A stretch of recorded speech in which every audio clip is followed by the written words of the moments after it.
Hello, and this time we're looking at double brackets, just like in quadratics of expansion, but instead of normal algebra, there's some surds, which are just square roots that we haven't simplified. And if you haven't watched the video I've made about how to simplify surds, it might be an idea to look at that first if you're not too sure, because we will be doing simplifying surds in this as well. And this is going to lead on to rationalizing the denominator, which is something that seems very important at GCSE and A level, that you know how to make the denominator of a fraction into a rational number, as in no surds. It means that if it wasn't already, the top number, the numerator, will become a surd, because you can't just get rid of the square roots. But you know, mathematicians really do like it. I'm not sure why. I don't. You can tell from the tone of my voice, I'm almost mocking, but I don't think that we actually are desperate to have it like that. It's more that it's a good skill to teach in the GCSE and A level, to give you that understanding of surds, and so that you learn the skills of playing around with things. And maybe in some cases it is important to rationalize the denominator, or maybe it's just a historical thing that people didn't like it to have an irrational denominator. But anyway, it's what we've got to do, and this is the precursor to it. Enough ramble from me. You didn't come for that, you came for the actual maths, so let's get on with that. It's just like normal brackets. So I do a crab claw. I times the first by the first, and the first by the second by the first, and the second by the second, which is going to multiply, but there will be surds involved. So root 7 times root 7, well, they're the exact same root, so we can cancel those, and root 7 times root 7 is just going to be 7. Or you could say it's root 49, because 7 times 49, and root 49 is 7, so it works either way.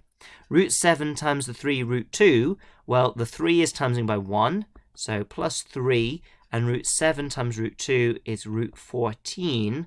I'm not aware of any square numbers that will go into 14, so we'll leave it like that. Then we have minus root 2, don't forget the minus, minus 2 root 2 times 7. Well, it's 2 times 1 outside the roots, well, minus, so it's minus 2, and root 2 root 7 is root 14 again. And finally, minus 2 root 2 times positive 3 root 2. So minus 2 times 3 is minus 6. And root 2 just becomes a 2. And we can now simplify this. 7 minus 12 is minus 5.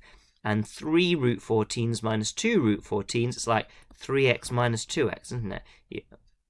Yes, you just get 1x, and in this case you just get 1 root 14. So the answer is minus 5 plus root 14, or you could do root 14 minus 5. Just be careful that root stops, that it doesn't sort of go careening over here and make it look like it's part of this. What I sometimes do is I put a little dash down to show that's where it ends. You know, especially if you're doing something like root 2a, is that root 2 as the number times a, or is it root of 2a? Which is it? Well, if you do that little mark down so it's clear that it stopped before the a, then it just helps people to understand what you're doing.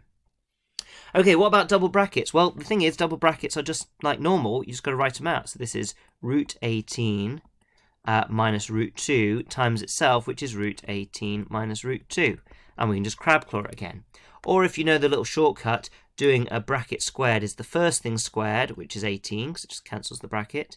It is then the two things times together doubled, so that's going to be minus 2 root, and 2 times 18 is 36, and then plus the last thing squared. And the minus goes because minus root 2 times minus root 2 is positive root 2. So root 2 just gives us 2. 18 plus 2 is 20 minus 2. Well, hang on, root 36 is an actual number. We don't need to leave that as a surd. That's just 6. So 2 times 6, which is 12. So the answer, 20 minus 12, is actually just 8. So it all came out very nicely in the end. And what about a triple bracket? Well, it's exactly the same. You could expand the first one and simplify it, and then times that by the second one. But me, I've just spotted that 4 plus 2 root 3 and 4 minus 2 root 3, that's the difference of two squares, isn't it? When you have a square number minus a square number, it's the square root plus the square root, and then the square root minus the square root. And this is the same thing. 4 and 2 root 3, 4 and 2 root 3, it's 1 plus 1 minus, so the difference of two squares. So what we're going to get is 4 squared, which is 16, minus this squared. Okay, so the 2 gets squared to 4, the root 3 get squared to 3, and 4 times 3 is 12.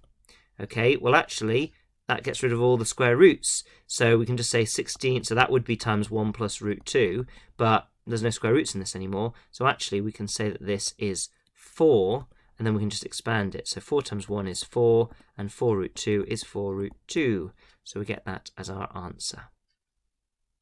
I'll leave it there. If you have any questions, you can put them down in the comments, or if I've made a mistake and you want to point that out to me, then that can go in the comments as well.